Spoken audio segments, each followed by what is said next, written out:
Un gusto saludarlos a todos. De parte de Punto Contextual, le damos una grata bienvenida. Como parte de Punto Contextual, en la verdad estamos bastante contentos de la acogida que ha tenido, de que es nuestro primer webinar y que vamos a hacer o a desarrollar más a futuro. Al final también se les va a ir socializando mediante el grupo de WhatsApp ciertas herramientas que hemos preparado para ustedes para que los utilicen en sesión. A continuación procedo a presentar a mi compañero, el psicólogo Jixon Trejo, psicólogo graduado de la Universidad Estatal de Guayaquil, con una maestría en psicología clínica con mención en atención en emergencias en la Unidad Estatal de Milagros. Actualmente está cursando una maestría en docencia e investigación en la Universidad Casa Grande, experto con trayectoria en psicoterapias contextuales, también tiene un diplomado internacional en abordaje de drogodependencias, actualmente trabaja en el Hospital de Salud Mental de la ciudad de Guayaquil y también se ha desempeñado como tutor académico de pasantes del último año de la carrera de psicología y de posgrado. Y es uno de los cofundadores de este centro que busca formar profesionales de excelencia y con bastante auto, o por así decirlo, esta autoeficacia y que buscan formarse constantemente en psicología basada en la evidencia. Sin más, le doy paso a Jixon para que comience con su ponencia. Gracias.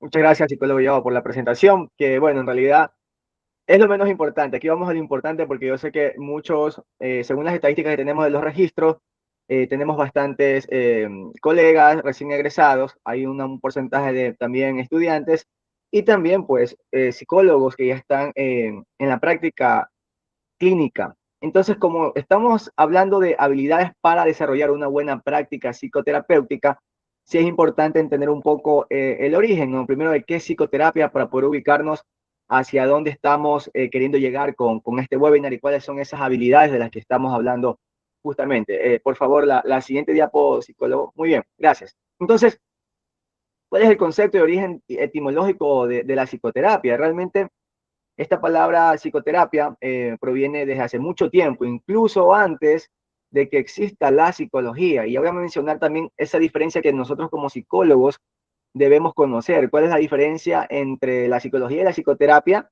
Que no es lo mismo, pero se complementan y muchas veces van de la mano cuando hablamos del tema del campo aplicado, es decir, en la psicología clínica. La palabra terapia proviene del griego terapia, que significa atender y curar. Ojo con esta palabra, curar, ¿no? Históricamente, la psicoterapia ha buscado siempre esta connotación médica de tratamiento para curar problemas, para curar quizás enfermedades como se concebían antes a los trastornos mentales, que ya vamos a ver en una línea de tiempo, por qué tiene esa raíz de connotación de curar. Entonces, históricamente se define como una actividad o varias actividades para disminuir el sufrimiento. Y el sufrimiento humano es algo que ha acompañado al ser humano a lo largo de toda su historia. Entonces, en algún momento, desde la antigua Grecia y desde algunos hitos históricos de la humanidad, se ha buscado resolver, solucionar o atender los problemas de la vida.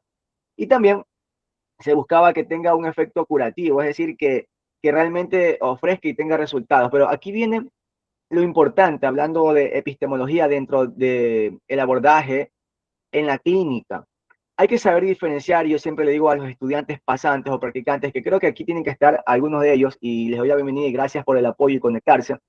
Hay que diferenciar entonces, para entender la psicoterapia, qué es la ciencia base y qué psicoterapia es la tecnología. Es decir, siempre le digo a los estudiantes, hay que diferenciar entre ciencia y tecnología. Entonces, ¿cuál es la ciencia por la cual en esta ocasión vamos a abordar la psicoterapia? Pues la psicología. La psicología como ciencia base busca explicar el comportamiento. Claro que existen diferentes escuelas metodológicas y teóricas para poder entender eso, pero es la ciencia que busca explicar el comportamiento y hasta ahí llega, solo quiere explicar fenómenos y entender por qué sucede el comportamiento, o por qué la gente o las personas o los organismos en general se comportan como se comportan. Pero la psicoterapia, que vale la pena recalcar, la psicoterapia de hecho es una profesión que no necesariamente está vinculada con la psicología. Es decir, pueden existir psicoterapeutas que no sean psicólogos, por ejemplo, psicoanalistas, pueden haber licenciados en alguna ciencia social que hagan una especialidad en psicoterapia, ¿no? Se puede, claro que sí, porque la psicoterapia es una profesión diferente a la ciencia base que es la psicología.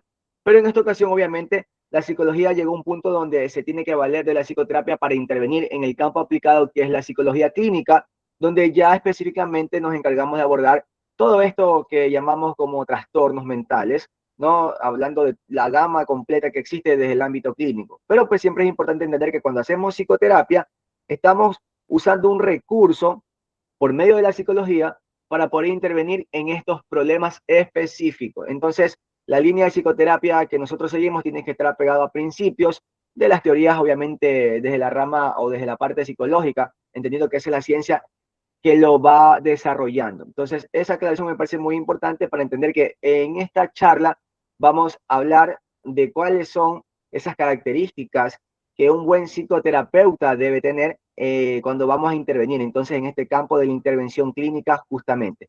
Siguiente diapo, por favor, psicólogo.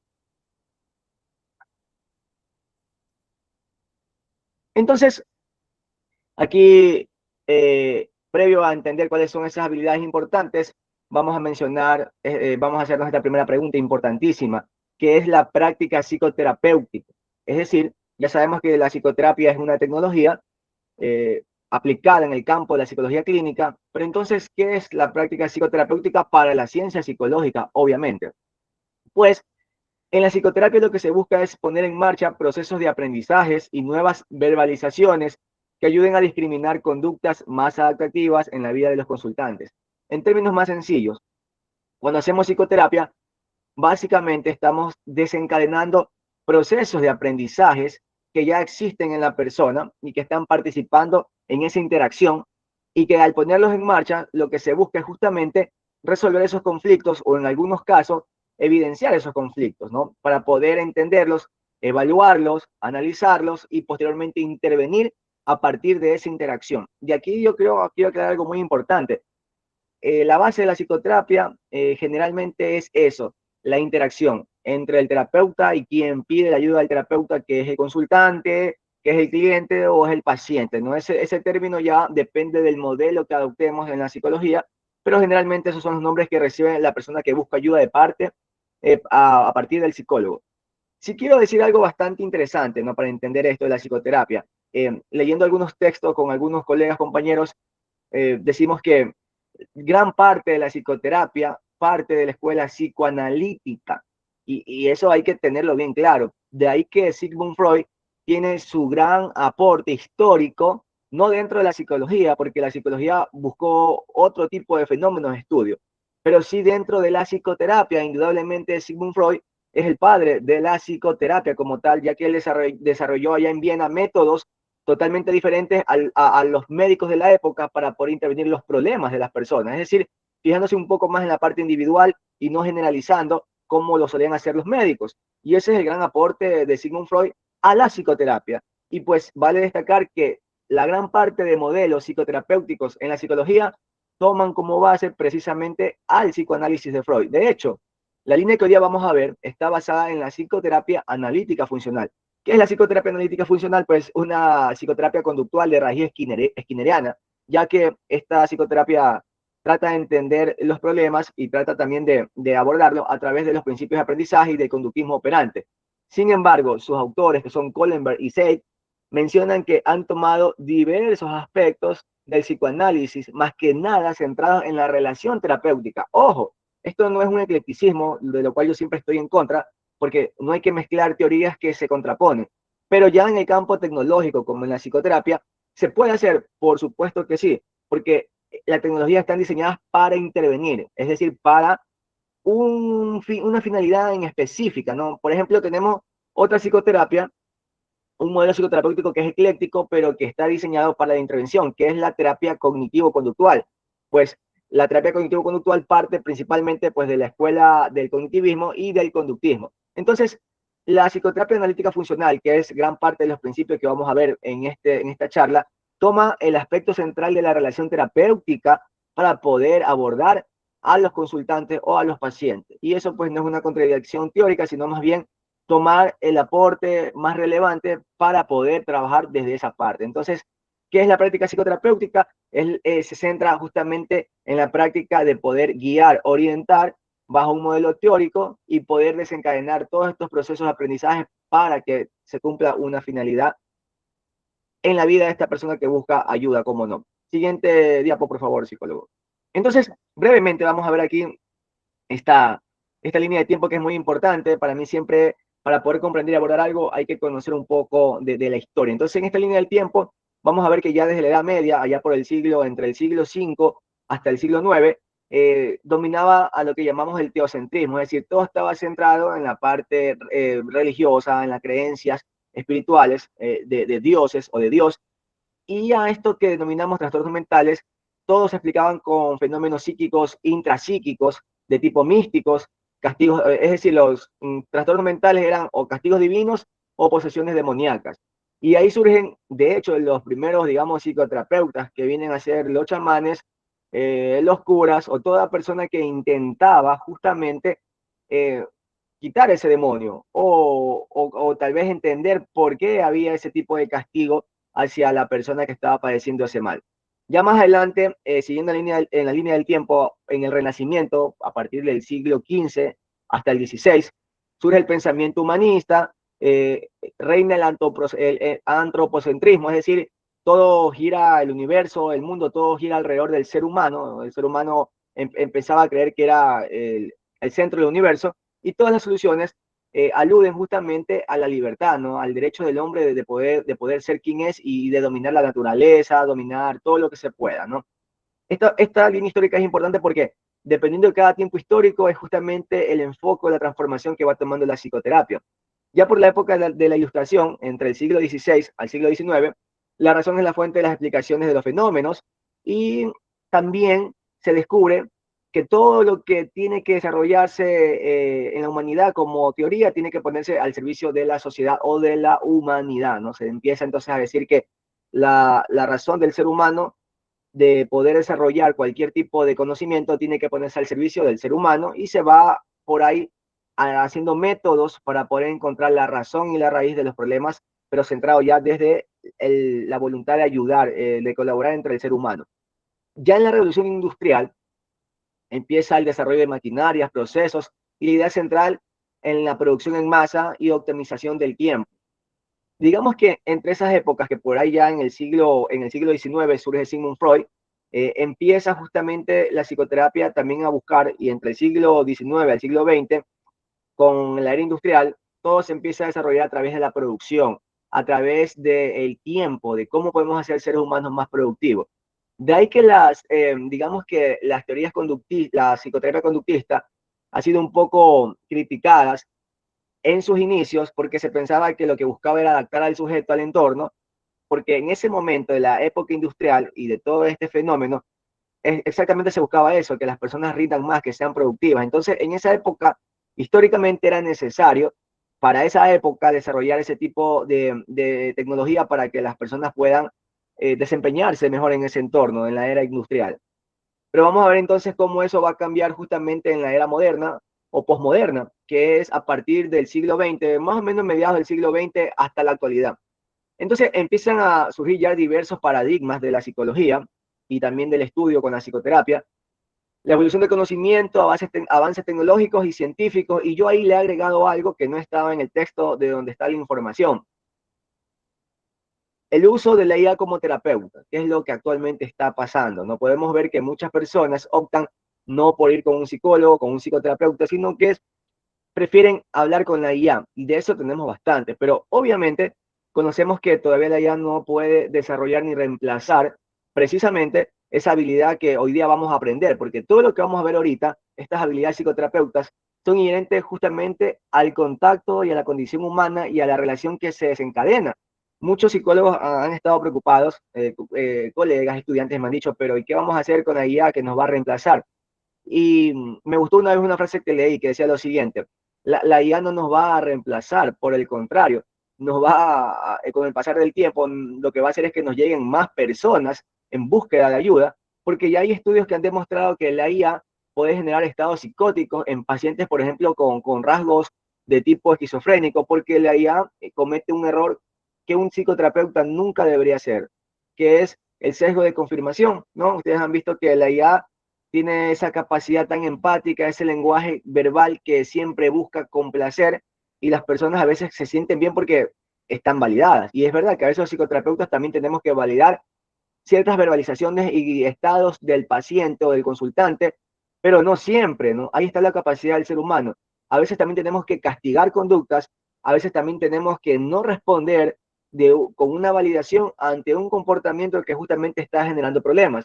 En cambio, la IA todavía no tiene esa capacidad y es difícil que la tenga, porque de hecho a futuro se prevé que esta profesión, la psicología, y la psicoterapia serán unas de las que van a ser más difíciles de reemplazar. Entonces, pues bueno, yo creo que eso también es importante ubicarnos actualmente en la era temporal. Miren cómo ahora la psicoterapia tiene esa connotación de la IA, de que la IA ya lo puede hacer y que los psicólogos nos vamos a quedar sin empleo, sin trabajo, pues yo creo que no hay mucho que hacer. De hecho, un buen psicólogo y psicoterapeuta aprovecha la IA como una herramienta, no para que me reemplace a mí en el trabajo, sino de pronto para que me administre la información. Yo siempre le digo a los psicólogos nuevos, recién egresados, no tengan miedo de usar la IA, pero sepan usar bien, porque a mí la IA básicamente es un procesador de datos y de información. Me puede ayudar a clasificar información, me puede ayudar a agilitar los procesos, pero obviamente solamente es eso, un asistente, pues quien va a realizar la práctica profesional en la psicoterapia somos nosotros, los profesionales de la psicología. La siguiente diapositiva, por favor, psicólogo. Bien, entonces aquí empecemos a hablar de lo que ya básicamente necesitamos entender para saber cómo nos vamos a desarrollar en la psicoterapia. Tenemos lo siguiente, tenemos que conocer de cada consultante, cliente o paciente cuáles son las variables que intervienen en la persona que nos viene a consulta. Variables y cualidades del consultante. ¿Por qué? Porque estas variables son las que tienen cierta influencia y pueden afectar de algún modo el proceso, es decir, de forma positiva o negativa. ¿Cuáles son esas variables? Pues aquí está una lista que he colocado que creo que son fundamental entender para poder tener una buena práctica psicoterapéutica. Primero, la edad. La edad es algo que es variable porque cada persona puede tener una edad diferente, una etapa diferente, un ciclo etario diferente. Y es tan fundamental entender eso porque no es lo mismo como psicoterapeutas que atendamos, por ejemplo, a un niño de 8 años, a un adolescente o a un adulto mayor. Y básicamente, ¿en qué radica la diferencia? Por ejemplo, que yo con un niño, si atiendo niños en mi práctica psicoterapéutica, en la psicología clínica, no podría desarrollar una entrevista tan estructurada como lo podría hacer con un adulto de edad media, porque evidentemente el niño pierde el foco de atención, a la media hora ya se dispersa y ahí hay que usar diferentes métodos para poder interactuar y que se logre esto que llamamos rapport o balance terapéutica. La edad también tiene que ver mucho en aspectos como qué tipo de cosas al consultante que tenemos al frente está relacionado con la etapa o la edad en la que está avanzando. Yo siempre recomiendo saber un poquito de todas las etapas de la edad. Por ejemplo, pues si me recibe un adolescente, ¿qué es lo que el adolescente comúnmente en esta sociedad ecuatoriana está más al tanto? ¿Qué es lo que más le gusta? Usualmente yo les puedo decir que una de las cosas que me topo siempre con los adolescentes es que, por ejemplo, les gusta ver anime. Es algo que realmente el adolescente siempre está pendiente. Y saber y entender de eso un poquito es bastante importante. Y a veces incluso ir nosotros mismos a investigar, porque de forma general se van a topar con esa característica. ¿Y cuál es la idea de entonces entender que esa variable de edad en qué influye en la relación terapéutica? Precisamente en que puedo ser un poco flexible, no tan metódico, porque si llega un adolescente y yo hago el denominado encuadre, ¿no? Que es donde le explico mi nombre, qué vamos a hacer, cómo vamos a trabajar. Hacerlo con un adolescente, ese encuadre que es bastante técnico y necesario, que lo hacemos con un adulto medio, el adolescente enseguida va a identificar una barrera y va a decir, bueno, el psicólogo aquí está para analizarme y para hacer su trabajo y nada más. Porque recordemos también que casi en la mayor parte del caso los adolescentes no vienen por voluntad propia, siempre vienen por medio de los padres.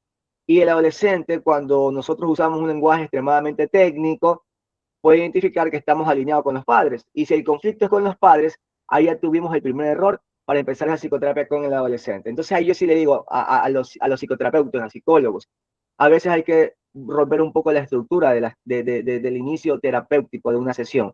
No siempre tenemos que tratar de buscar el tecnicismo y una estructura específica en las primeras sesiones, pero más que nada cuando tenemos una edad adolescente. El adulto medio obviamente es diferente, es más accesible porque usualmente el adulto medio busca o él llega con la demanda y él busca la ayuda, aunque a veces también hay que considerar otras variables dentro de la edad de la propia persona que puede ser pues qué tipo de trastorno lleva, si existe algún tipo de discapacidad. Obviamente, aquí siempre le digo a todos los psicólogos, tenemos que poner limitaciones y saber qué tipo de edad y de problemática atendemos, porque un buen psicoterapeuta no atiende de todo, no podemos abarcar todo. Es decir, si yo me promociono como psicoterapeuta y pongo atención para niños, adolescentes, adultos, adultos mayores, atiendo ansiedad, depresión, trastorno bipolar, esquizofrenia. No, no estamos haciendo realmente una buena práctica. Tenemos que definir justamente primero en qué población etaria nos vamos a especializar. Por eso es importante esta variable. Yo, por ejemplo, no atiendo niños, no creo que con niños, no es que no tenga una buena empatía, sino que precisamente pienso yo que con los niños me gusta más jugar que trabajar. Mi población predilecta es a partir de la adolescencia hasta la adultez mayor.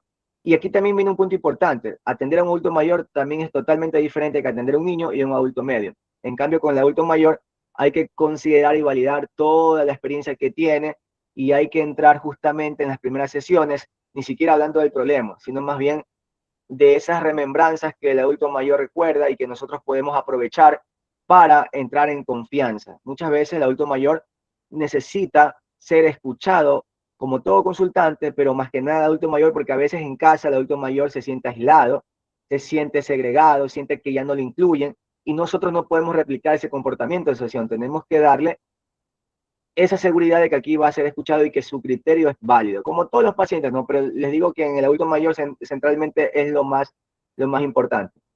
Acá en la literatura dice el sexo, decía, ¿no? Como una variable de los consultantes. Yo he colocado el género porque hablar de sexo es muy binario, ¿no? Hombre y mujer, pero ahorita, pues, dada la diversidad, los tiempos en los que vivimos, el género es más diverso y también tenemos que tener claro ese aspecto central, ¿no? Porque siempre tenemos que darnos cuenta si hay algún tipo de característica de diversidad de género del consultante que recibamos, preguntar cómo te gustaría que te llamen, cómo te gustaría que me refiera a ti, porque imagínate que recibes, yo en la experiencia que he tenido, he recibido, por ejemplo, adolescentes, sexo biológico niñas, pero que se identifica con un niño.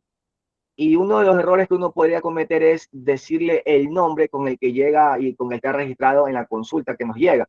A veces primero hay que preguntar, porque esos detalles importan mucho. Justamente cuando uno dice algo con lo que el paciente no se siente identificado, podría ser la primera sesión y la última, ¿no? Y lo que queremos, recuerden, es ayudar, porque de pronto y el conflicto de esta persona tiene que ver con el género. A veces el género puede ser parte del conflicto, o a veces no podemos tampoco asumir que porque una persona tiene diversidad de género, eso es lo que vamos a abordar. No, pero podemos encontrar que esta diversidad de género genera conflictos en la persona y ya después vamos abordando ese tema, pero siempre preguntar cómo la persona quiere ser llamada o cómo quiere que nos refiramos a ella. El nivel intelectual también es una variable súper importante y aquí viene algo también que les digo a todos los futuros psicólogos, psicoterapeutas e incluso los que están ya en la práctica profesional. Hay que manejar, y esto lo discutíamos también en un grupo de psicólogos, el psicoterapeuta tiene que saber de cultura general. ¿Por qué razón?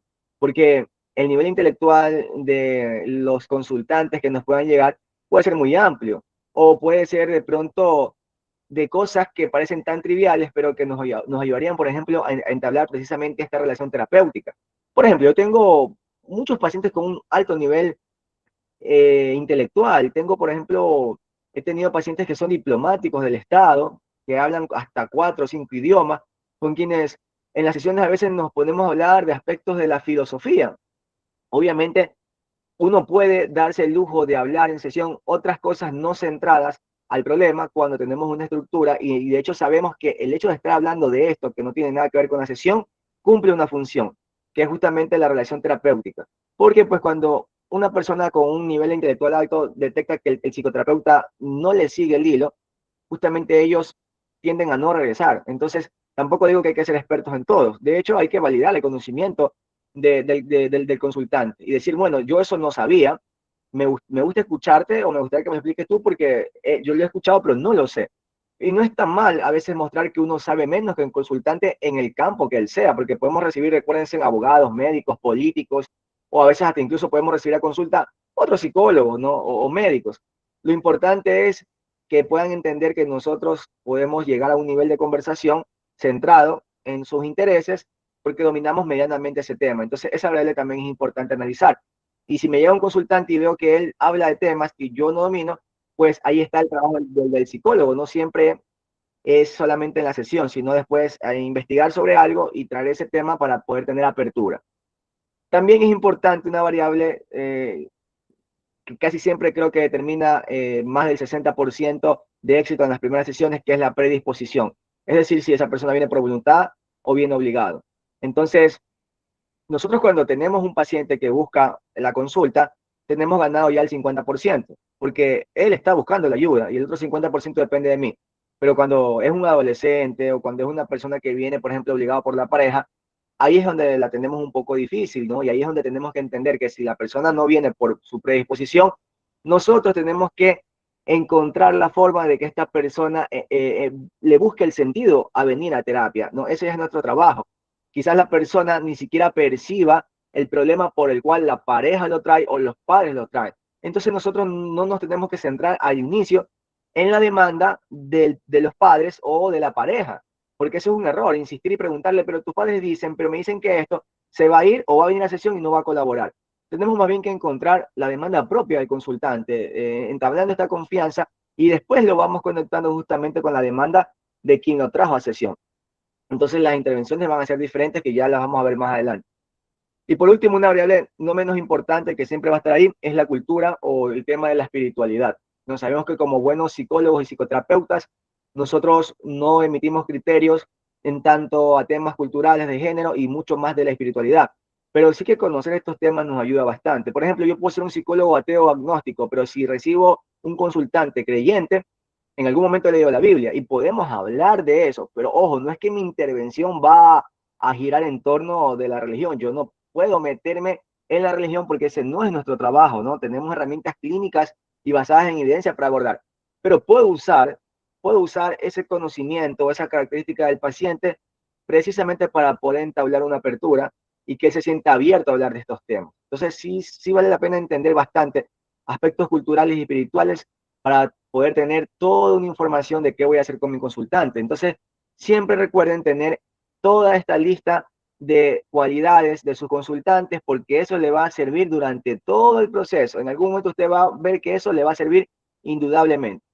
La siguiente, por favor, psicólogo Joao. Entonces, ahora aquí vamos a hablar, si ya hemos hablado de las características del consultante, entonces vamos a ver cuáles son esas características y habilidades de un buen psicoterapeuta. Y aquí quiero detenerme antes de avanzar a la siguiente diapositiva en una pregunta importante. Ustedes como psicólogos recién egresados y ya con experiencia también, han notado que en los manuales de formación para psicoterapeuta mencionan habilidades que deben de tener los psicoterapeutas, pero en realidad nos enseñan las habilidades y también o solamente nos están diciendo el resultado final de esas habilidades. ¿A qué voy? Por ejemplo, el manual nos puede decir, para tener una buena relación terapéutica, usted tiene que ser empático, tiene que ser abierto, tiene que, por ejemplo, dar validación. Y cuando dicen esa lista de cosas, hay una cosa importante de entender. Nos están diciendo el resultado final de la habilidad. Porque si me dicen hay que ser empático, quizás eso ya sabemos. Pero ¿cómo soy empático? ¿Qué tipo de cosas tengo, necesito que hacer en sesión para ser empático? Porque ¿cómo hago eso? El manual me dice que tengo que ser empático. Ya, pero ¿cómo hago eso? El manual me dice que tengo que validar. Pero ¿cómo lo hago en sesión? Entonces, vamos ahora a intentar ver las habilidades y a intentar explicar cómo logro desarrollar esa habilidad, que para mí también es importante entender no solamente qué es, sino cómo se hace.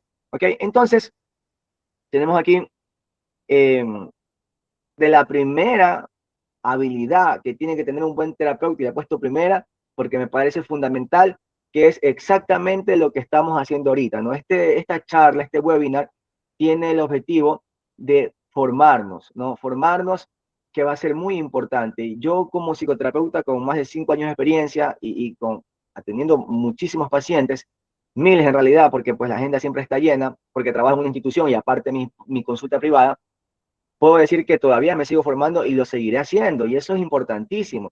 Todo buen psicoterapeuta está en una constante formación, porque eso es lo que nos va a llevar justamente a estructurar la práctica y automatizarla a partir de la formación que vamos teniendo, entender de protocolos, entender de diferentes modelos psicoterapéuticos, entender de qué cosa tiene más evidencia que otra, qué tiene más validez, va a ser fundamental. Yo creo que nos alegra a nosotros como punto contextual ver que hay muchos psicólogos que quieren formarse y por eso están aquí. Entonces yo aquí he puesto una frase que me parece importantísimo, ¿no? En tanto a esta característica que el psicoterapeuta debe tener, que es muy importante. Un psicoterapeuta sin formación es como un aprendiz de electricista. Sabe cambiar un interruptor o un foco, una bombilla, lo que sea, pero no sabe por qué ese cambio funciona. ¿Qué significa eso? ¿No? El aprendiz del electricista aprende observando mecánicamente y sabe cómo hacer esos cambios. Pero el aprendiz de electricista, si se queda solamente en la práctica, solo con observar, puede hacer buen trabajo, pero no sabe, por ejemplo, de teoría de electricidad, no sabe que, por ejemplo, hay que tener un cable conectado a tierra porque hace contacto, porque cierra un circuito, etcétera, ¿no? Hablando en esa analogía de electricidad. Por eso es que entonces, y aquí le digo a los psicólogos que están formando, si quieren aprender, por eso que a veces nos gana el terreno, por ejemplo, de personas que no son psicólogos, que hacen un curso de 6 meses como psicoterapeuta, y ellos dicen, no, es que mis pacientes tienen resultados y alcanzan resultados. Claro que sí, pero realmente no saben por qué han podido lograr ese cambio. Simplemente lo hacen como un aprendiz. Saben de validación, no sabe de ser empáticos. Por eso les digo, conocer eso no es suficiente. Hay que saber por qué funciona eso. Entonces, no seamos como un aprendiz electricista que aprende mecánicamente algo, pero que no entiende por qué pasa. Además, recuerden que si a uno le va bien con un paciente, ¿no? Puede ser que en base tenga que ver mucho con nuestra formación y con nuestra intervención, pero también hay que ser conscientes de algo. Muchas veces cuando se da el cambio de las personas que acuden a nuestra consulta, a veces tienen que ver porque en el contexto donde se desenvolvía ese problema, las cosas cambiaron y eso coincidió con que vengan a pedirnos a nosotros ayuda. Por ejemplo, si el paciente tenía un cuadro depresivo porque había terminado con una relación, en su vida resulta que las cosas se arreglaron, se entendió con la pareja, regresó y las cosas cambiaron afuera. Y cuando las personas me ven y me dicen que todo está bien, y yo digo, ah, es gracias a mí. No, no siempre. Hay que también entender cómo ese contexto cambia y eso son una de las variables que también influyen precisamente en el cambio psicoterapéutico. No siempre va a ser porque nosotros hagamos bien las cosas. Más sin embargo, tenemos que procurar siempre hacer bien las cosas desde un marco ético y también desde un marco, desde el conocimiento para saber por qué hacemos lo que hacemos y por qué funciona. Entonces, importantísimo, lo primero es la formación y aquí ya estamos justamente desarrollando esa habilidad. Siguiente, por favor, psicólogo, yo. Ahora bien, la estructura. ¿Qué hablo con estructura? Que es fundamental. De hecho, al final de este webinar, vamos a compartir una herramienta clínica práctica para justamente esta habilidad que aquí yo he puesto. Por ejemplo, ¿no? Si el consultante habla poco, es mejor tener una buena entrevista estructurada, porque tenemos muchos consultantes que hablan poco, verbalizan. Y ahí es importante nosotros planificar una entrevista estructurada que se pueda convertir en la herramienta para poder primero obtener toda esa información. Pero aquí yo digo, ojo con eso. Una entrevista estructurada con un consultante que habla muy poco no se puede convertir en un interrogatorio, porque ahí pareciera que estuviera, no sé, con un abogado en algún caso judicial haciéndole preguntas. No se puede convertir una entrevista estructurada simplemente en un interrogatorio. ¿Cómo evitamos que no se convierta en un interrogatorio? A veces también es importante manejar los silencios. A veces no hay que sentirse incómodo si un consultante no habla y no nos da respuesta, sino más bien tratar de evocar esa respuesta y decir, bueno, entiendo que en esta ocasión no quieres hablar, las preguntas que te he hecho, es probable que todavía no tengas la respuesta, lo vamos a seguir intentando. Pero igual, si quieres hablar algo diferente a lo que estamos tratando, estamos aquí para hablar y podemos retomar las preguntas cuando tú quieras. Y eso ya lo vamos a ver más adelante, es la flexibilidad, ¿no? Tratamos nosotros de adaptarnos al consultante y no que él se adapte a mi interrogatorio y que tiene que contestarme sí o sí. Entonces, tiene que ser algo que no se genere en situaciones incómodas, ¿no? Porque también a veces si el consultante nota que nosotros no sabemos qué hacer, es probable que justamente no regrese. Ahora, por el contrario, si el cliente, por ejemplo, es tímido, podemos empezar mejor con un tipo de estructura más abierta, menos directiva. Es decir, me olvido por un momento del protocolo y le empiezo a preguntar. Y aquí viene una habilidad importantísima, la observación de todo terapeuta. ¿Qué significa eso? Yo tengo que observar, por ejemplo, mi consultante, cómo está vestido, en base a eso, qué tema es lo que le pudiese gustar, qué es lo primero que hizo cuando se sentó, qué cosa está observando, si yo tengo elementos en mi consultorio, cuadros, cosas, detalles. Esa es una habilidad que efectivamente la vamos a desarrollar con la práctica y con la experiencia. Pero cuando tenemos un paciente que es muy tímido, esa observación va a ser fundamental, porque eso nos va a ayudar a entender qué cosa podemos plantear y qué temas podemos sacar de la estructura clínica de la entrevista para que el paciente se sienta pues, obviamente con apertura de hablar. Ojo, también hay que decir que cuando la entrevista no es directiva, tampoco hay que procurar entrar en temas triviales, ¿no? Temas triviales quiere decir temas que ya no aportan para nada en la sesión y que ni siquiera están logrando justamente esa relación terapéutica. Entonces, cuando uno es estructurado, que no se convierta en un interrogatorio. Y cuando uno trata de ser más flexible, menos técnico, tampoco que se convierta en un tema trivial que terminamos conversando de cualquier cosa. Hay que mantener siempre ese equilibrio y practicar mucho la estructura porque es lo que nos ayuda. Yo siempre he defendido, he reclamado que el trabajo del psicólogo en el campo clínico, en la psicoterapia, no solamente es hablar con el paciente en sesión, se va, llega otro, quizás sí, cuando tenemos una agenda llena, pero ¿sabe qué pasa? Que luego de que esos pacientes se van, empieza también la otra parte del trabajo de nosotros, estudios de caso. Tengo que ver todo lo que este paciente me dijo, todos mis apuntes, revisar en la teoría si es necesario, ver qué estrategias pueden funcionar, hacer una buena evaluación funcional de la conducta.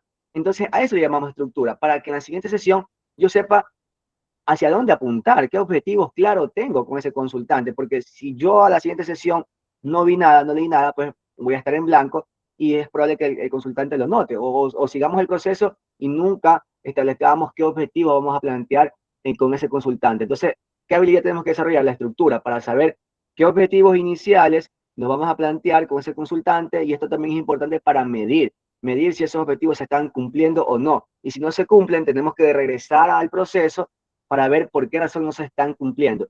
Al final verán una herramienta muy efectiva para esto que les estoy mencionando. Siguiente, por favor, psicólogo.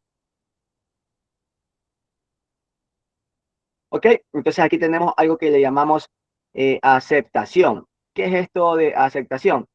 Pues aquí hablamos ya más bien de la transparencia del terapeuta. Esta habilidad de aceptación tiene que ver con el respeto, la preocupación e interés que el terapeuta muestra por el cliente. Pero, ¿a qué llamamos esta preocupación e interés? A un interés genuino. Créanme que en la experiencia que tengo, las personas notan cuando uno no es orgánico. ¿Y a qué me refiero con no ser orgánico? Cuando es muy forzado la forma como tratamos a las personas. ¿Y cómo podemos desarrollar esa habilidad? Pues también tiene que ver mucho con las habilidades intrapersonales. Leyendo muchos manuales de psicoterapia analítica conductual, que es para justamente estas habilidades, mencionaba algo muy importante, que para ser buenos psicoterapeutas tenemos que poner en práctica algunas de estas habilidades también en la vida diaria. A ver, no es que yo voy a hacer psicoterapia a mis amistades o a mi familia, no hablo de eso, sino más bien de esta parte de la honestidad, de hablar con transparencia y de llevar en esas relaciones también ese tipo de contacto, que con mis pacientes o consultantes obviamente no son mis amigos ni mis amistades. Pero ¿a qué se llama ser genuino y orgánico?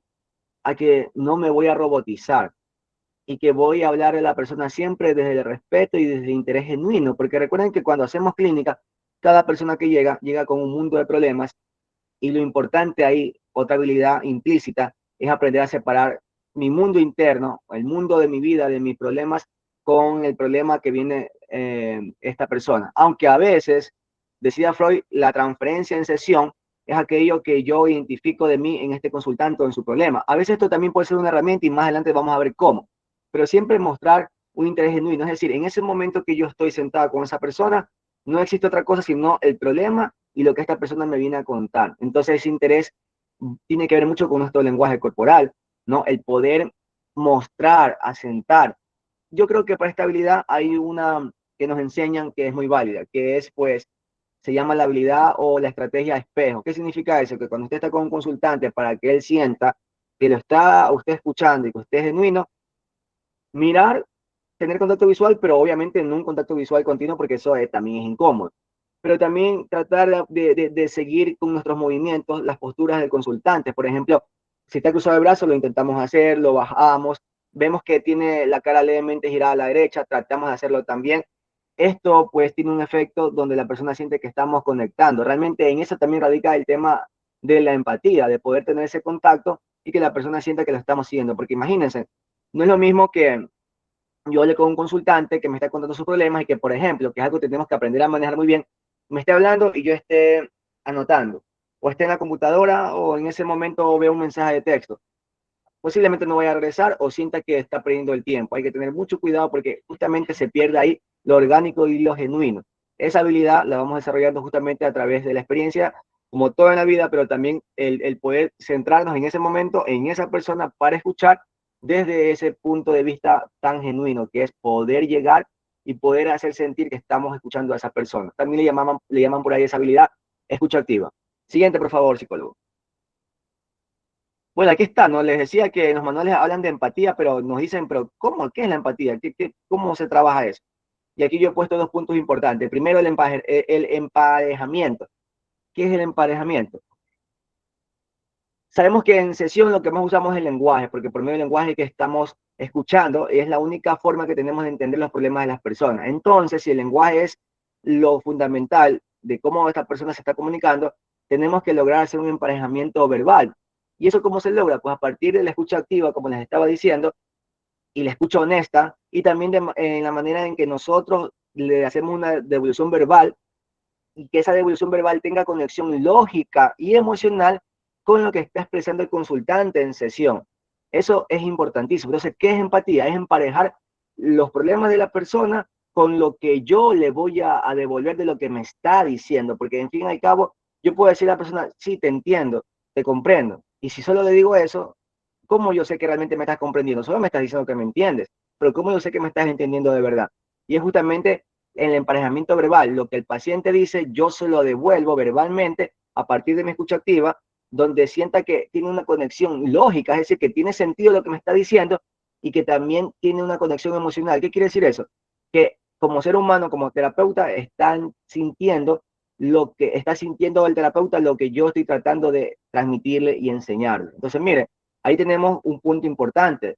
Ser empático no solamente es la palabra, sino también desarrollar esta habilidad. También es importante para lograr esta habilidad de empatía poner la conducta verbal al servicio del cambio. ¿Qué significa eso? La conducta verbal al servicio del cambio es saber qué decir y cómo decirlo. No solamente decirle cualquier cosa, sino saber cómo tengo que decirlo y para qué lo voy a decir y cómo lo que yo voy a decir genera un impacto en ese consultante. Recordemos que nosotros, como psicoterapeutas, en ese momento podemos generar también ciertas respuestas en la persona. Por eso que desde psicoterapia analítica funcional, el terapeuta juega un rol activo, no solamente el que escucha y nada más, sino el que puede provocar y elicitar ciertas respuestas. Nosotros en ese momento tenemos un entorno controlado donde nosotros podemos provocar muchas respuestas en el consultante, sean positivas o negativas. Entonces, poner la conducta verbal al servicio del cliente o del paciente significa que todos estos mecanismos que estamos observando en ese momento jueguen un papel importante en la persona, que la persona siempre se vaya en cada sesión con algo. No solamente que venga a hablar y se venga a desahogar, porque ese sería un trabajo muy básico de un psicoterapeuta, sino también poder ofrecer algo que el paciente se lleve. Y ojo, eso no quiere decir que yo siempre le voy a dar una respuesta satisfactoria. A veces el consultante se puede llevar más dudas y está bien, porque a partir de esa duda ya estamos logrando que se dé un cambio necesario en la persona. Entonces la empatía siempre va de la mano con estos dos tipos de habilidades específicas. Siguiente, por favor, psicólogo. Bueno, esta ya les había mencionado bastante, la honestidad que se conecta bastante con el tema de la empatía, la aceptación, ser genuino y más que nada siempre evitar ser ambiguo. ¿Qué significa evitar ser ambiguo? Que nuestro consultante o paciente nunca encuentre contradicciones en nuestro trato. Es decir, que un día yo lo trato bien, otro día parece que no, un día parece que yo quiero hablar con él, otro día lo corto muy rápido. Esas ambigüedades no ayudan al proceso y más bien generan una desconexión, ¿no? Vamos a la siguiente porque esto ya le he mencionado antes, que esta sí es muy importante. Tenemos aquí la credibilidad. Esta habilidad de credibilidad es súper importante porque primero es donde nosotros tenemos que transmitir experiencia y la formación que fue la que dije antes. Pero en sí, ¿a qué me refiero con esta habilidad? Tenemos que motivar precisamente a los pacientes, a los consultantes, mostrando el dominio de mi conocimiento, pero no desde una postura como que yo sé más que el paciente. Cuidado, no es que yo al paciente voy a decir, usted no sabe lo que está hablando, yo sí sé porque yo estudié. No me refiero a eso, sino más bien desde la capacidad para aprender con él sobre sus problemas y cómo se puede resolver esto en equipo. Porque recuerden que la psicoterapia es una tecnología o una estrategia que se ayuda no solamente, por eso es que incluso algunos psicólogos estamos en contra del término paciente. ¿Saben por qué?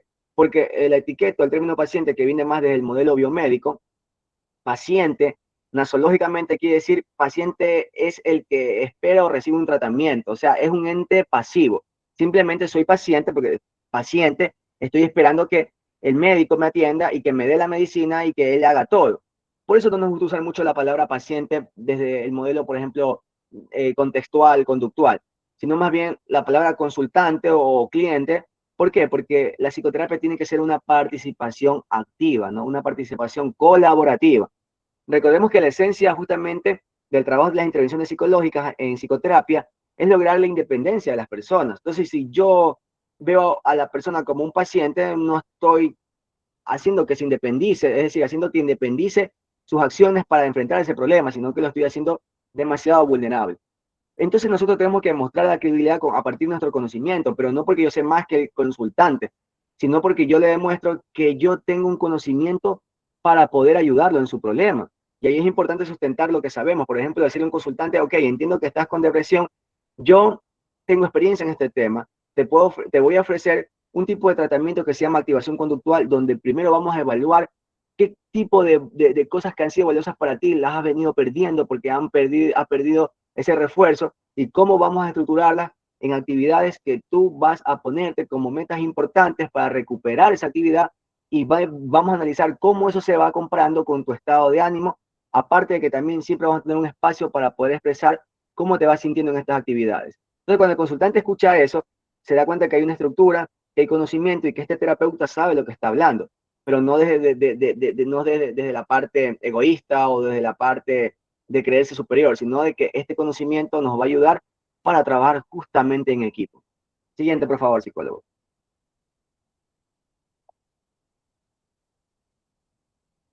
Y también eh, la persona que viene a nuestra sesión tiene que tener claro el motivo e intenciones del terapeuta. ¿Qué significa?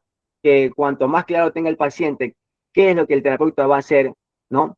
Para el bienestar del bienestar del consultante, mayor será su apertura. Es decir, que desde un principio tenemos que indicarle al consultante, por ejemplo, quiénes somos, nuestra experiencia, bajo qué modelo psicoterapéutico vamos a trabajar.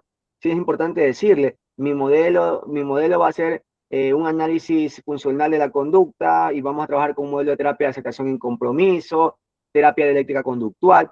Parece banal porque decimos, el consultante no sabe de esto y es verdad, puede que no lo sepa, pero no se confíe porque estamos en un mundo tan globalizado donde por medio de la IA los pacientes pueden y las personas consultantes pueden preguntar y saber qué mismo estamos haciendo en consulta y es mucho mejor que nosotros mismos ofrezcamos esa información para que desde un principio las personas sepan cuál va a ser nuestra modalidad y nuestra metodología de trabajo. Entonces, mientras más transparente sea que nosotros nos mostremos qué vamos a hacer como profesional, mejor va a ser la adherencia justamente al tratamiento. Siguiente, por favor, psicólogo Joao.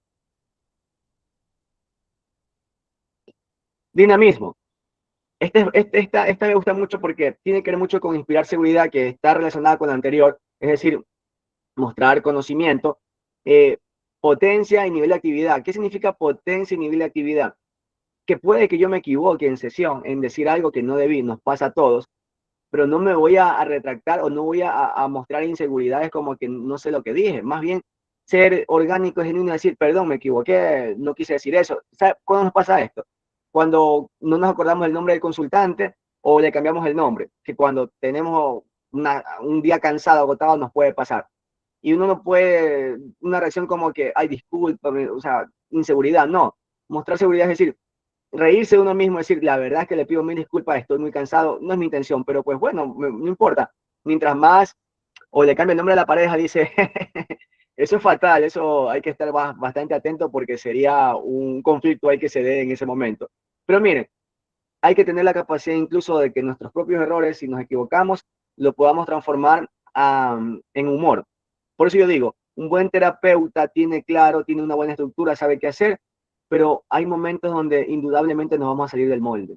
Y eso no está mal, es necesario. Pero eso muestra seguridad, ¿no? Eso muestra una capacidad para manejar esas situaciones complejas que se presentan en sesión. Siempre va a haber una primera vez, ojo, a medida que usted vaya experimentando y que cometa estos errores, usted aprende. No, siempre va a haber una primera vez que cometamos un error. La idea es que aprendamos de ese error y que la siguiente vez lo hagamos mucho mejor. Y algo importante es tener en cuenta que tenemos que reforzar, nosotros como terapeutas, reforzar conductas proterapéuticas. ¿Cuáles son las conductas proterapéuticas? Aquellas conductas que sabemos que en el consultante han sido una dificultad y que están sucediendo. Por ejemplo, un consultante que me venga con una demanda de que tiene dificultades para expresar sus ideas y que no puede expresarse ante las personas. Ojo, aquí yo puedo usar una estrategia, pero sabiendo cómo la estoy usando.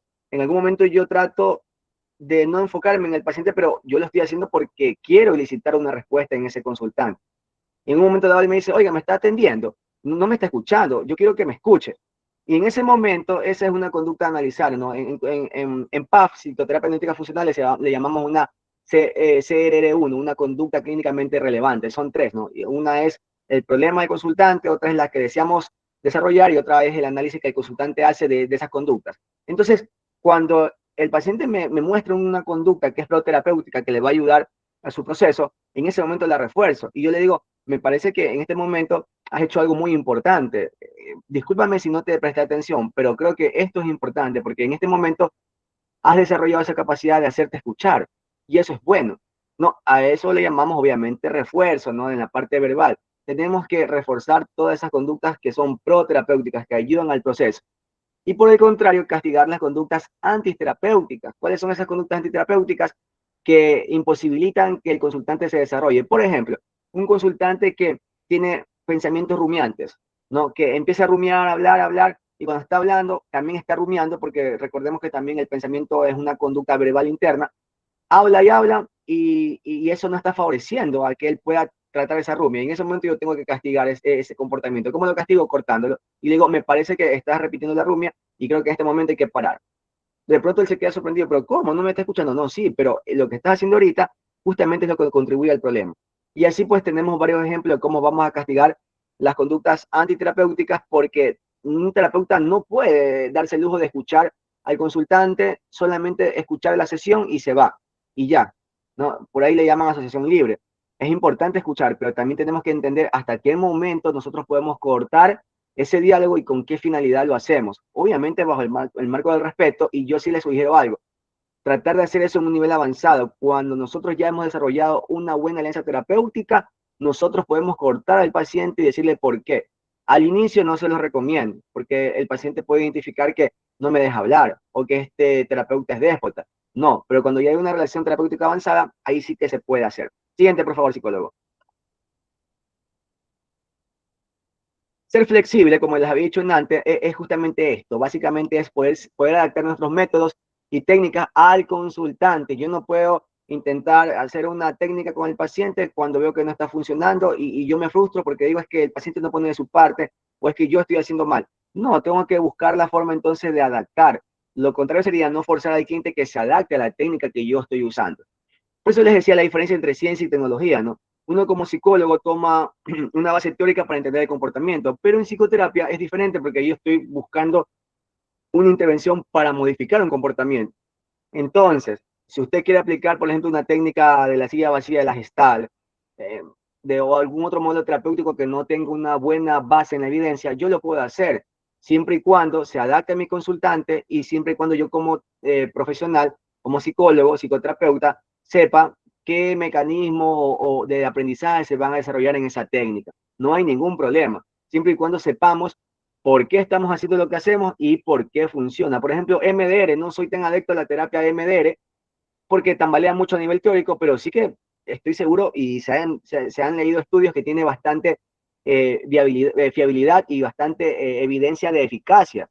Yo lo puedo usar, pero usted sabe por qué funciona y cómo aplicar o de pronto cómo adapte esa técnica a su consultante. Entonces también es importante, una cosa importante de ser flexible son las tareas terapéuticas.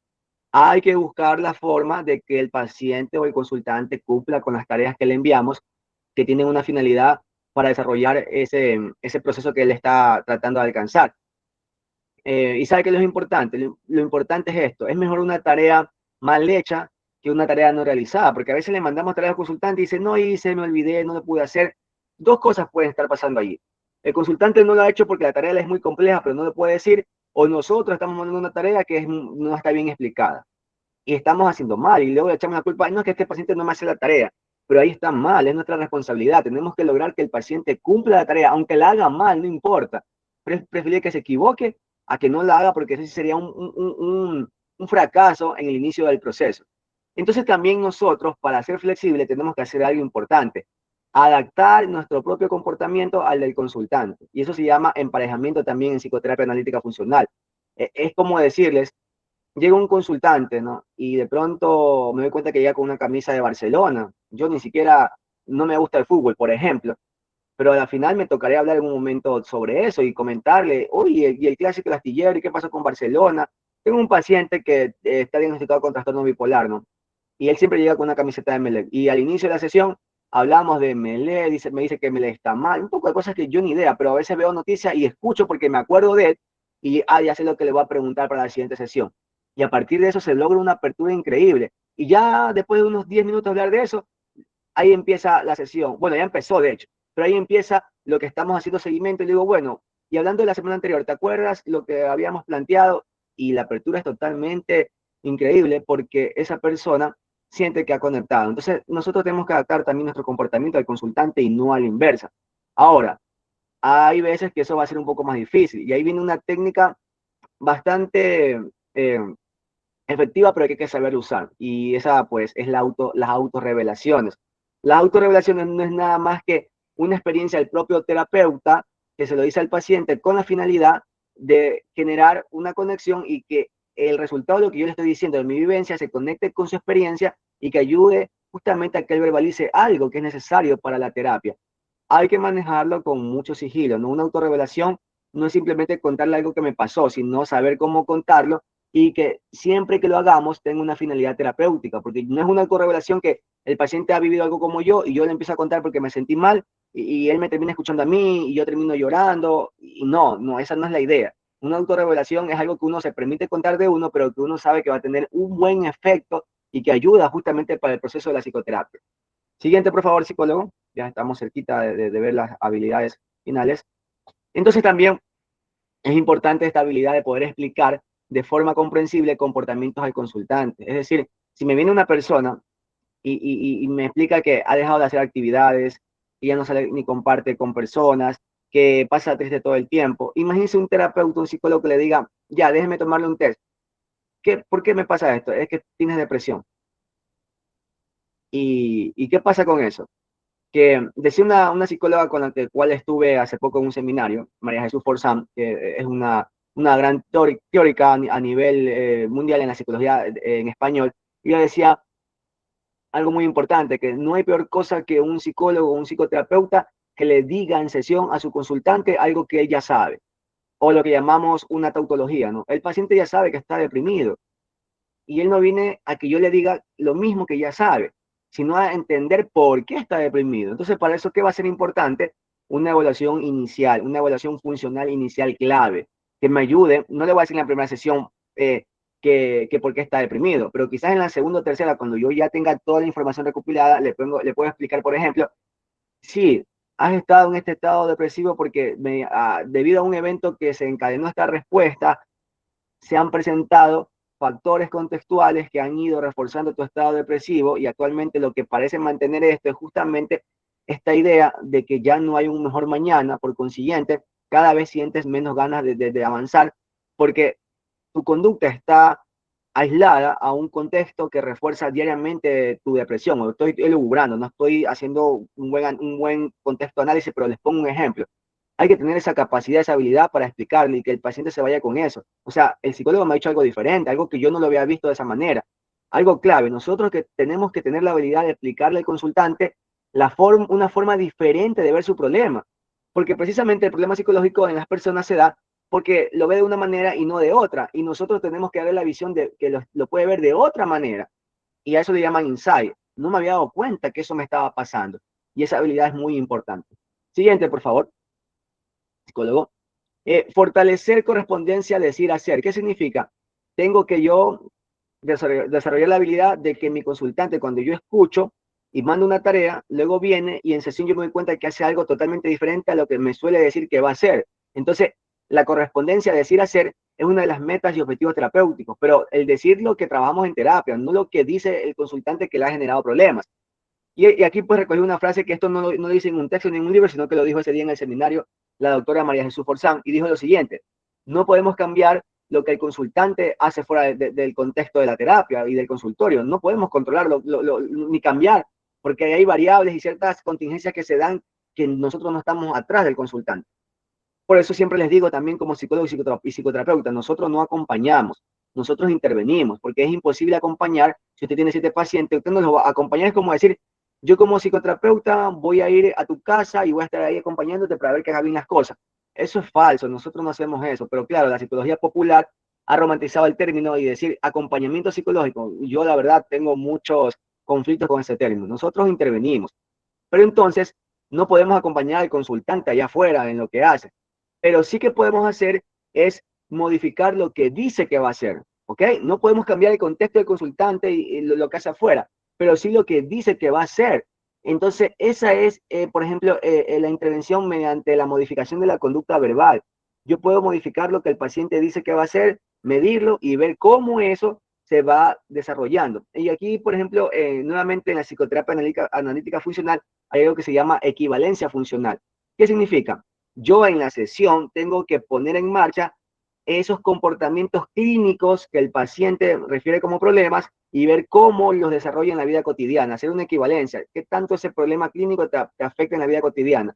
¿Y dónde puedo hacer eso? Justamente en el espacio de la terapia, para ver cómo él lo aborda, cómo lo lleva y luego entender cómo lo podemos ir tratando poco a poco. Pero es importantísimo entender, tenemos que fortalecer esa correspondencia, decir, hacer, porque si no, la terapia no está siendo efectiva cuando el paciente dice algo, pero hace todo lo contrario. Y tenemos que buscar esa equivalencia funcional justamente. La siguiente, por favor, psicólogo.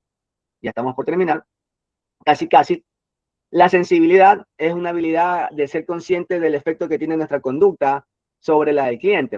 Es decir, que toda cosa que nosotros hacemos, decimos, tiene un efecto inmediato con el consultante y eso pues hay que tenerlo claro. Ser consciente de los aciertos, así como de sus errores, pero no está hablando del consultante, está hablando de nosotros mismos. Somos seres humanos y siempre tenemos que darnos cuenta de que vamos a cometer errores justamente en consulta, pero lo importante es ser consciente en qué me equivoqué, autoevaluarme.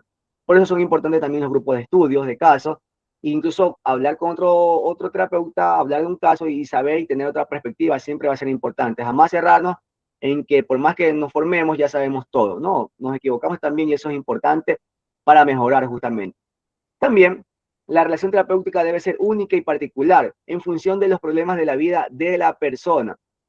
¿Y eso qué quiere decir? Que cada persona es particular y yo en psicoterapia no puedo mis intervenciones protocolizarlas, es decir, ser igual para todo consultante. Habrán unos donde la seriedad es la forma como ellos se sienten cómodos y yo me voy a poner cómodo, como les decía, nosotros nos adaptamos al consultante.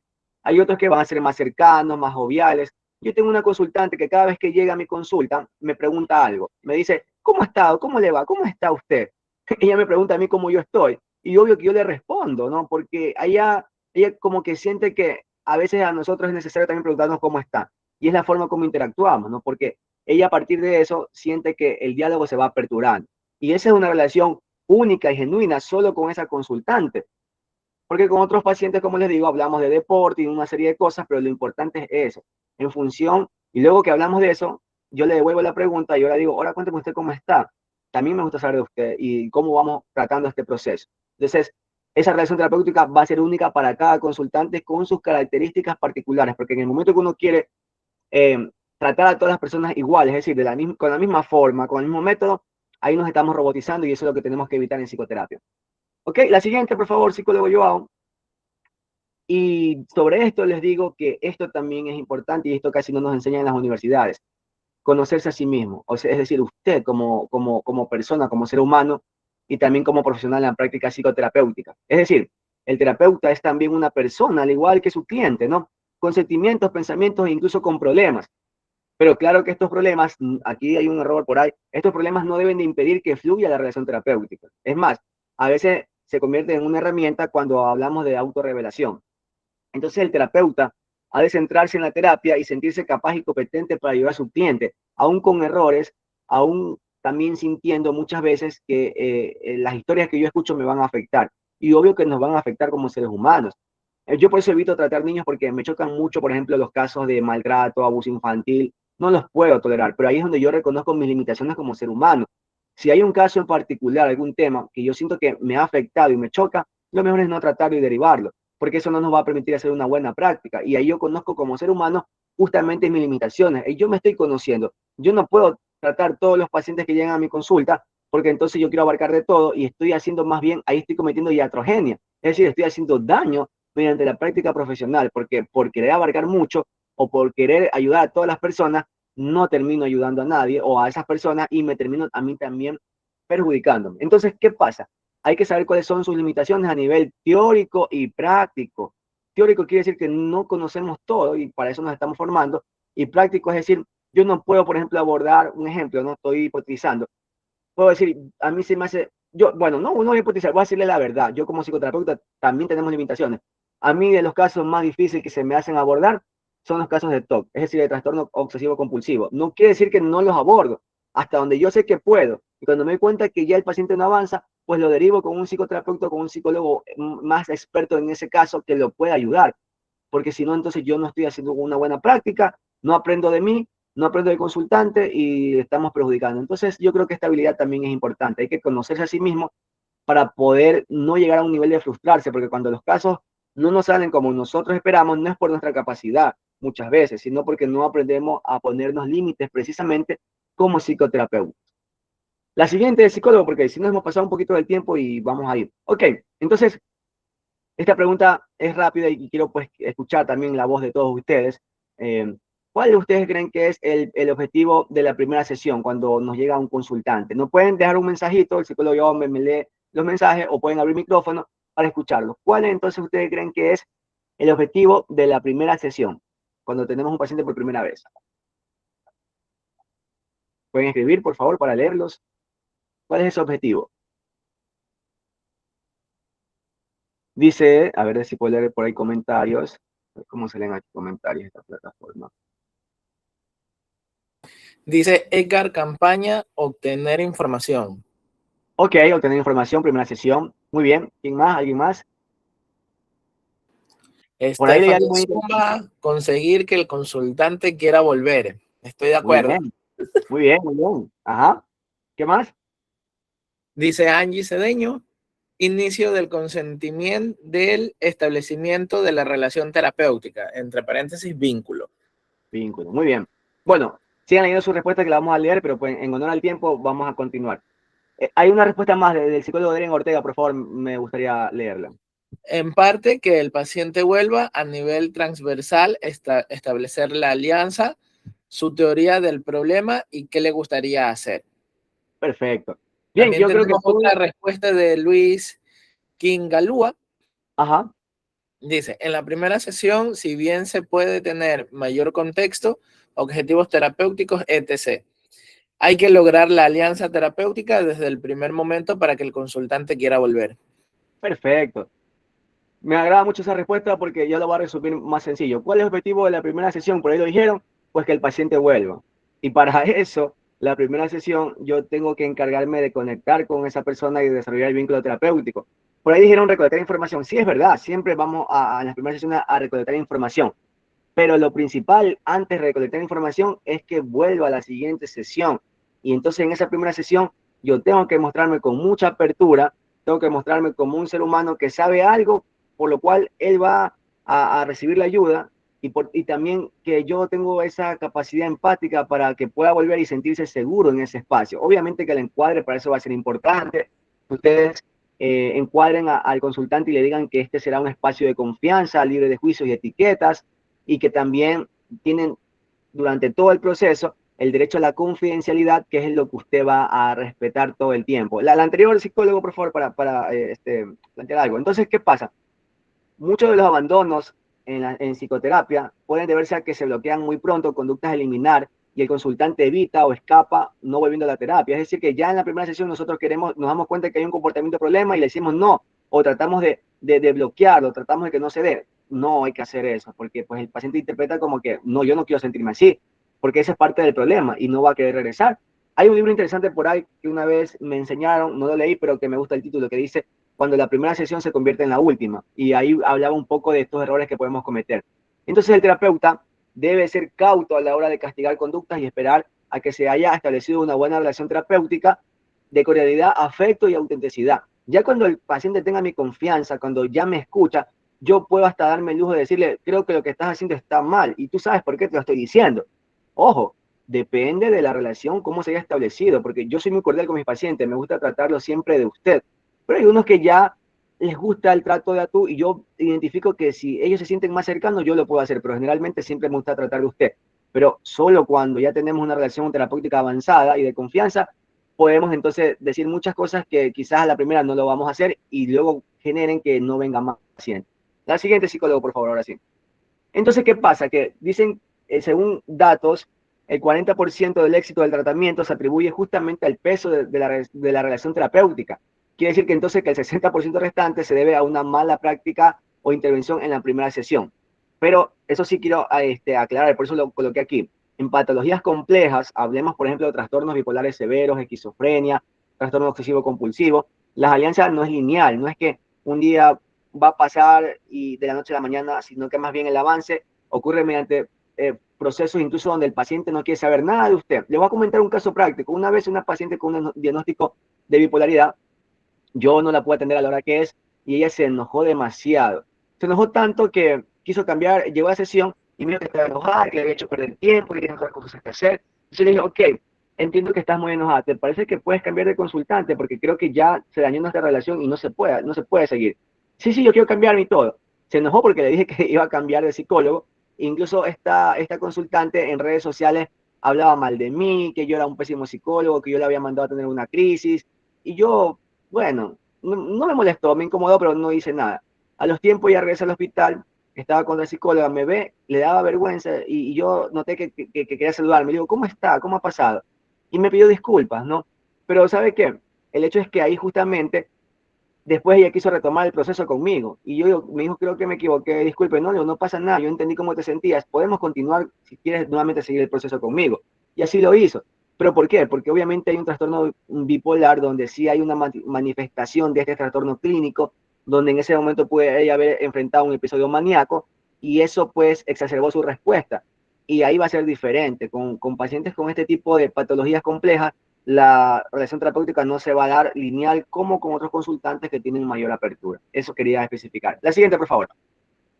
Entonces, este espacio también es para escucharles a ustedes, preguntas y reflexiones. Obviamente yo les voy a contestar la pregunta que yo quería tener la respuesta y la que no, le digo, todavía no tengo la respuesta, pero también es eso, ¿no? Yo creo que una reflexión final es entender que hacer psicoterapia es una labor que involucra bastantes aspectos de ser genuino y de entender que, mire, yo no soy adepto al modelo psicoanalítico, pero claro que he leído psicoanálisis, pero no lo practico en la parte profesional, pero sí me gusta lo que es una vez un psicoanalista y muchos de ustedes seguramente han leído y han escuchado lo que les voy a decir.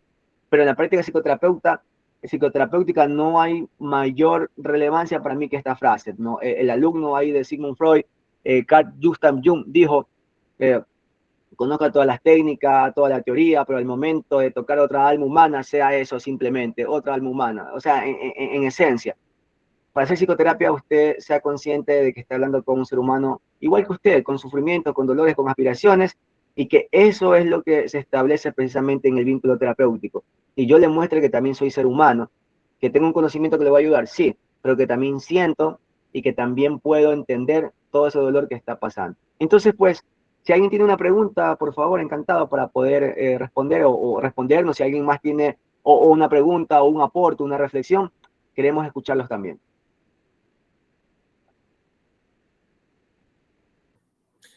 Pueden escribir Claro, también, por supuesto, también sería importante. justamente eso iba a decir, Jackson. También pueden escribir, pueden habilitar, levantar la mano para poder habilitarles el micrófono. Ahí alza la mano la psicóloga Angie Cedeño. Hola, buenas noches. ¿Sí me escuchan? Buenas noches, psicóloga Angie Cedeño. Qué gusto tenerla aquí. ¿Qué tal? Qué gusto escucharlo, psicólogo. Excelente ponencia. Primero felicitarlo por su intervención. Y quería hacer una pregunta. Dijo algo súper importante sobre la autorrevelación, que me pareció importante e interesante. Y quería hacerle como si les puedo dar como un ejemplo. Creo que es importante como cuando uno no cuenta algo de su propia experiencia, usarlo como una función, o sea, para poder intervenir con el consultante. Entonces, si me podría ayudar con ese ejemplo, como de cómo cuando un consultante te hace una pregunta que es personal, ¿no? Como para que tú empatices con él, ¿no? Me pasó esto y usted también vivió esto, esa pregunta. ¿Cómo poder manejar una forma sin contar tanta información, ¿no? Que siempre nos dicen como, claro, nosotros no podemos contar algo de nuestra propia experiencia, ya, sin revelar tampoco tanto, como un ejemplo Ajá. práctico, así que Muy bien, gracias. buena pregunta, psicóloga Angie. Gracias, gracias por la pregunta. Bueno, recordemos que la finalidad de autorregulación es cuando notamos que el paciente se bloquea y que parece que es importante que él cuente, pero no tiene la habilidad desarrollada de poder verbalizarlo. Entonces, una de las finalidades de la autorregulación es buscar una sensibilización, es decir, que el paciente entre en un estado sensible donde sienta un espacio seguro. ¿Yo cómo puedo lograr eso? Pues si se queda callado cuando quiere contar algo, incluso automáticamente que me cuenta algo, yo le puedo revelar algo y le voy a decir, ¿sabe qué? Me voy a permitir contarle algo porque creo que tenemos la confianza para hacerlo. Y acabo de recordar que me pasó una experiencia muy similar. Esto me pasó en tal parte y esto yo creo que tiene mucho que ver con lo que usted está viviendo. Entonces empiezo a hacer la autorrevelación y voy observando, es importante, mientras que estoy haciendo la autorrevelación, voy observando cómo el paciente responde o reacciona a esa autorrevelación. Si veo que hay atención, si veo que está generando ese vínculo de decir, yo también me encuentro o yo también me encontré en esa misma situación, procedo con la autorrevelación. Claro, siempre está y es importante no dar datos tan específicos. La idea es revelar la situación que me pasó. Y cuando yo termino de hacer esa autorrevelación, termino conectando con su evento y puedo decirle algo como esto. Entonces, esto que me pasa, yo creo que es algo que acabo de entender que usted lo vivió y sería importante entender entonces cómo usted lo acaba de observar. ¿Qué piensa de lo que de lo que yo le he relatado ahora? ¿Cree que se parece a lo que usted vivió? Porque la verdad, a mí se me hace muy parecido. Ahí lo que estamos tratando de hacer justamente es ese emparejamiento, observar y medir cómo y qué impacto tuvo esa autorrevelación en la persona y así nos damos cuenta si funcionó esa técnica o no. Yo lo he usado hasta 2 a 3 veces con un mismo consultante. Hay unos que solamente lo uso una vez porque vi que no cumplió la función que se quería. Pero cuando sí que hay una respuesta favorable, cuando esa persona logra entenderlo, es que justamente se ha logrado esa finalidad. Por ejemplo, les decía que la consultante cuando llega me pregunta, ¿y cómo está hoy día? ¿Cómo le ha ido? Yo he usado autorrevelaciones con ella. Y cuando ella me hace esta pregunta, es porque ella dice, yo sé que a veces usted ha tenido una cuestión parecida a la que a mí me sucedió. Y cuando ella me hace esa pregunta, yo le devuelvo la pregunta y ella empieza a contar todo lo que le ha pasado sin ningún tapujo, porque ya se estableció por medio de esa autorrevelación la confianza de que hay una escucha que no juzga y que justamente yo entiendo y siento lo que ella le ha pasado. Entonces la función siempre va a ser eso. Cuando vemos que el consultante cree poco en el terapeuta, lo desvaloriza, dice usted como psicólogo no sabe lo que yo siento, porque nos ven como profesionales, no como seres humanos. Pero cuando hacemos autorrevelación, les hacemos comprender que también tenemos experiencias que nos afectan y ahí es cuando se logra justamente esa apertura, cuando nos ven justamente como otro ser humano. Gracias por su aporte, psicóloga Angie, gracias, psicólogo Julio. Muchas gracias. ¿Alguien más que tenga alguna pregunta? Si no, podemos pasar y dar por concluido el espacio de preguntas y respuestas. En el chat, psicólogo, me parece que hay una pregunta, vi una pregunta bastante interesante, nunca se me escapó aquí. De Tabata Mosquera. Uh-huh. Hola, buenas noches, psicólogo. Mi pregunta va en el área aplicada. Si en medio de la sesión el terapeuta como tal se siente desconectado o disperso, Lo más apto sería reprogramar la cita, reembolsar el dinero, compartirle mi sentir al consultante superficialmente, por ejemplo, en un intento de volver a centrarse o continuar sin que el cliente sepa que solo se está respondiendo automáticamente. Qué buena pregunta, porque eso nos pasa cuando ya estamos con un estado de agotamiento. Digamos que eso me puede pasar o nos puede pasar cuando ya vamos por el cuarto o quinto paciente. Yo siempre digo, hay un problema también dentro de todas las instituciones, porque mire, yo podría reagendar al paciente o reembolsarle, pero si yo estoy hablando de mi consulta privada, pero ¿qué pasa si estoy en una institución donde laboro y yo tengo que atender 7 pacientes que están agendados y ese es el cuarto o quinto paciente? No lo puedo reagendar porque él pagó su consulta y no depende de mí, sino de la institución donde yo laboro. Y yo siempre he hecho una crítica hacia eso, ¿no? Nunca en las instituciones se establecen cuál es el límite de pacientes o consultantes que un psicólogo puede atender a diario. Y eso también tiene que ver, obviamente, con factores personales. En mi caso, yo cuando atiendo a una lista de 7 pacientes en todo el día, en 8 horas, al quinto ya estoy agotado. ¿Y qué me pasa? Que en el quinto paciente a veces uno, sin darse cuenta, ya bosteza, ya está agotado. Ahora, si estoy en un contexto donde sé que no puedo darme luz de reagendar porque no es mi agenda privada, sino una institución para la cual yo laboro, lo importante es pedirle pausa al paciente y decirle, me permite por favor 2 minutos que voy al baño o 2 minutos que voy a hacer algo importante.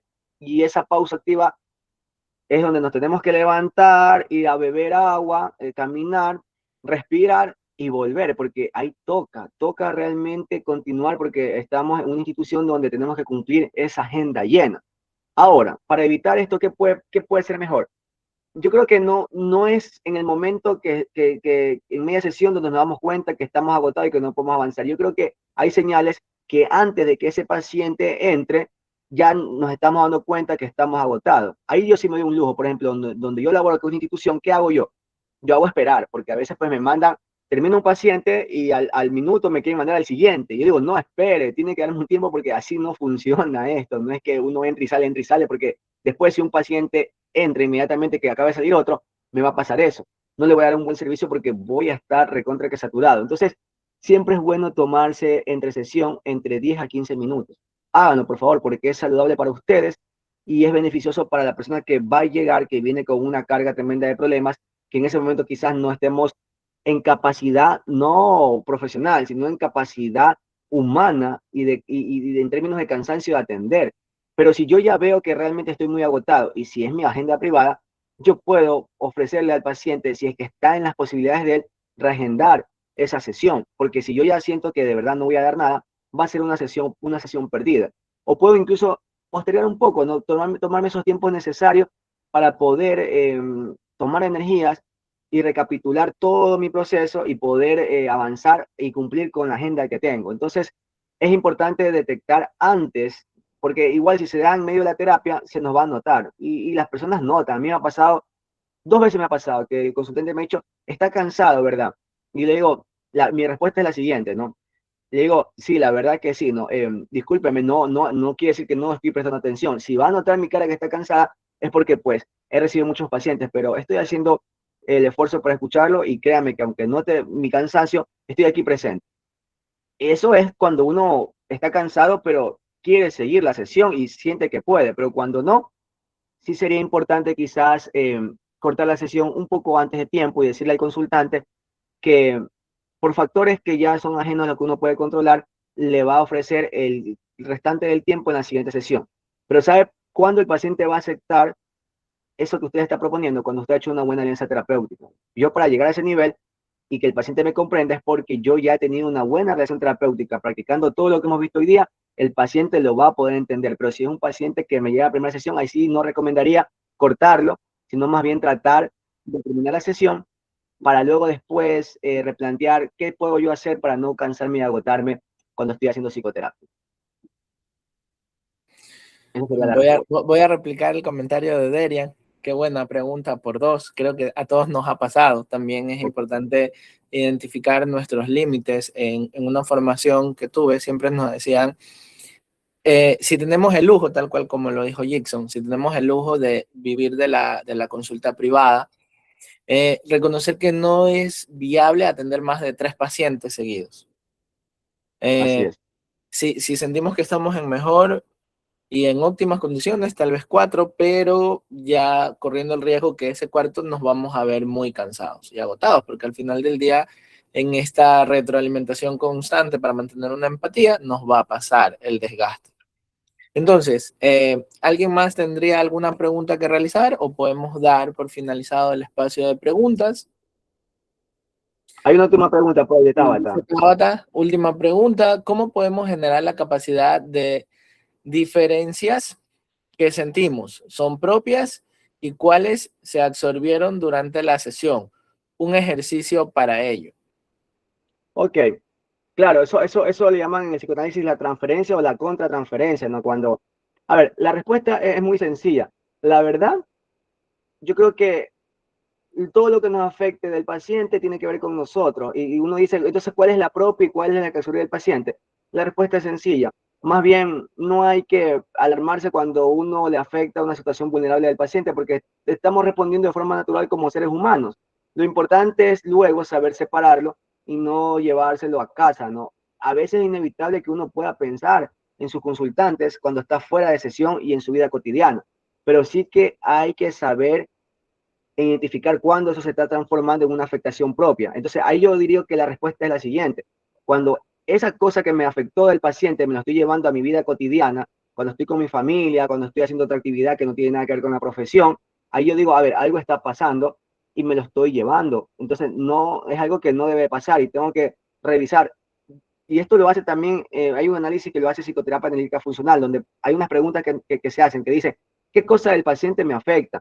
¿Qué cosa de lo que dijo es lo que me genera una mayor respuesta de ansiedad o me pone en un estado más vulnerable? Entonces, cuando yo me lo llevo, porque que me afecte después de la sesión o durante la sesión es totalmente natural, porque estamos siendo seres humanos, es normal. Pero si ya me afecta fuera de sesión y no dejo de pensar en ese problema, ahí es cuando se trata de algo que yo lo estoy adhiriendo al paciente y no es algo propio de mí. O sea, es propio sentirse y ser vulnerable y tener sentimientos, pero no llevármelo fuera de sesión.